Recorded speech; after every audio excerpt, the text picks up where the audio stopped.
Bad credit loans seem to be a hot topic these days.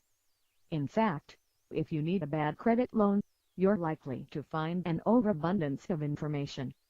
See if this sounds familiar. You need a loan.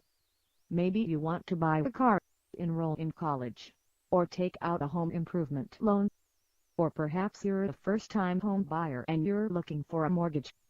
The problem is, you've got a bad credit history, and you're afraid you won't be able to find a lender. But then you do a little research on bad credit loans and find that, lo and behold, there are loans for people with bad credit available. In fact, everyone wants to give you a loan. Loans for cars, mortgage loans, student loans, personal loans, loans for just about anything you want.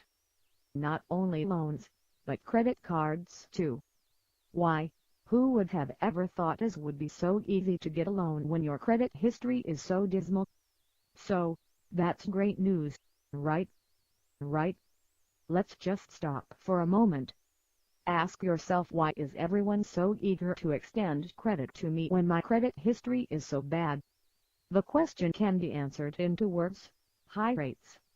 Sure, you can get a bad credit loan easily enough, but you'll pay through the nose when it comes to the interest rate. So what's the big deal about paying a little higher rate, you ask? Let's look at a few figures. Suppose you want to buy a car. After looking long and hard, you find the perfect car for $20,000. So you apply for a car loan and get a loan with no trouble, but because of your poor credit, you have to pay 20% interest. On a 60-month loan, your monthly payments will be $529.88. Now if your credit were very good, you might have gotten the same 60-month loan at an interest rate as low as 10%, with monthly payments of $424.94. The bottom line is, over the life of the loan you'll have paid an additional $6,296.40 in interest that you would not have paid if you had gotten the loan at 10% interest. Your bad credit loan will have cost you $6,296 more for the same car. But if you think that's bad, take a look at a home mortgage loan. Suppose you want to buy a $100,000 home and you're just thrilled to find a lender willing to give you a 30-year loan in spite of your bad credit. He'll charge you 12% interest, and your monthly payment will be $1,028.61. If your credit had not been so bad, you could have gotten the loan for a rate closer to 9%. If your credit had been very good, you might have been charged only 6% interest and your monthly payment would have been $599.55. The bottom line: that bad credit loan will have cost you over the 30-year term a staggering $154,461.60 more than you would have paid had you gotten the loan at the 6% rate. Note, this is not a typo. Your lender will pocket $154,461.60 in additional interest payments because you were charged a higher rate for a bad credit loan.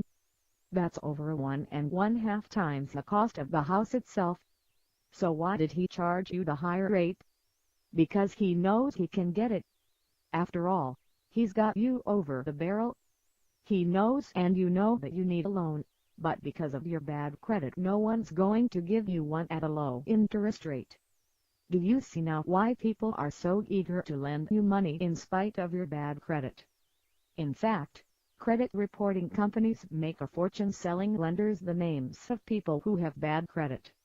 Those lenders know they can charge them high rates, and that if they need credit, they have no choice but to pay them. So what's the solution? You may be thinking, what choice do I have anyway? My credit is bad. I need a loan to get the house or car, college education, or whatever, and there's just nothing I can't do about it except find a lender willing to give me a loan at whatever interest rate I can't get.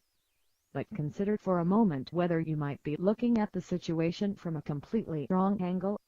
Rather than resign yourself to the situation, you should be thinking about repairing your credit.